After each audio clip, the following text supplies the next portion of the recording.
Bom, hoje a gente vai mergulhar num sentimento que, olha, quase todo mundo conhece. Aquela sensação incômoda de ter desperdiçado tempo. É um pensamento que bate forte, não é? Ele pode surgir assim, de repente, quando a gente olha para trás, ou pode ir se formando bem devagarinho ao longo dos anos, fazendo a gente questionar tudo.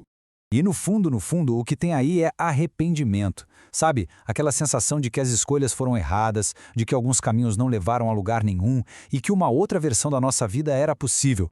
Isso aparece de vários jeitos no nosso dia a dia. Podem ser anos dedicados a uma carreira que hoje parece vazia.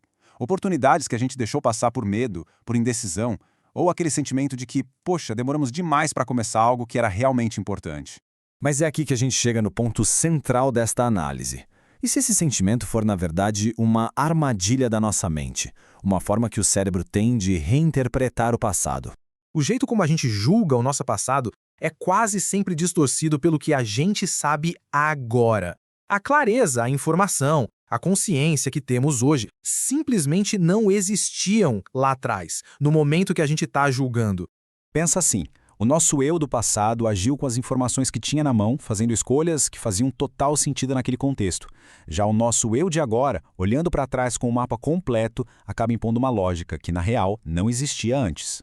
E essa ideia é fundamental. A gente julga as nossas ações passadas com um nível de consciência que só foi possível alcançar por causa daquelas mesmas experiências. É um paradoxo completo. Parte do problema vem da nossa mania de acreditar no tal desenvolvimento linear. Aquela ideia de que a vida deveria ser uma linha reta de progresso, sempre subindo, sempre melhorando de um jeito que dá para ver e medir. Mas vamos combinar, a vida raramente funciona assim.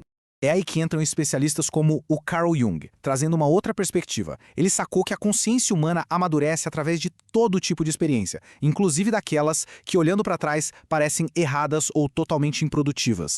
Isso nos leva para a segunda parte da nossa conversa. Vamos tentar ressignificar o que é esse tempo que a gente chama de perdido. Normalmente, a gente pensa em tempo bem gasto como algo produtivo, né? Com resultados que a gente pode ver, que pode medir, um progresso bem claro, objetivo.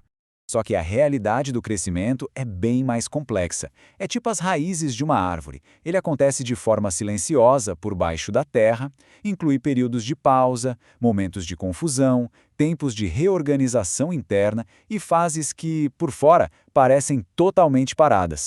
E aqui está o pulo do gato. Enquanto a gente está no meio do caos, da confusão, é quase impossível enxergar o valor daquilo. Naquele momento parece só tempo perdido mesmo. A percepção do valor geralmente segue um roteiro.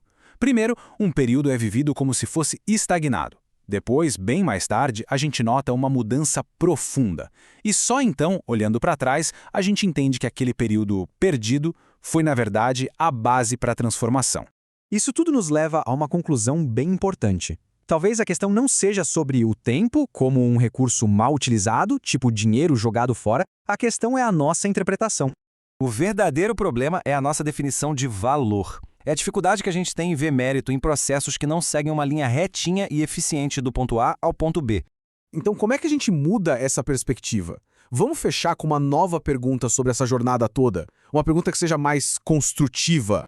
A proposta é abandonar aquela pergunta de sempre. Aquela que só gera culpa, arrependimento e que, no fim das contas, não leva a gente a lugar nenhum. E, no lugar dela, adotar uma nova pergunta. Uma que abre espaço para o crescimento, para a descoberta e para uma visão, sabe, mais compassiva da nossa própria história. Fica então esta reflexão final. E se aquele tempo que a gente chama de desperdiçado, na verdade, não fosse uma falta de valor, mas sim uma construção silenciosa de algo que só agora está começando a aparecer? É para se pensar. Talvez tudo que foi vivido, cada desvio e cada pausa, estivesse participando da construção de quem somos hoje. E talvez o valor total desse período ainda esteja bem quietinho, se revelando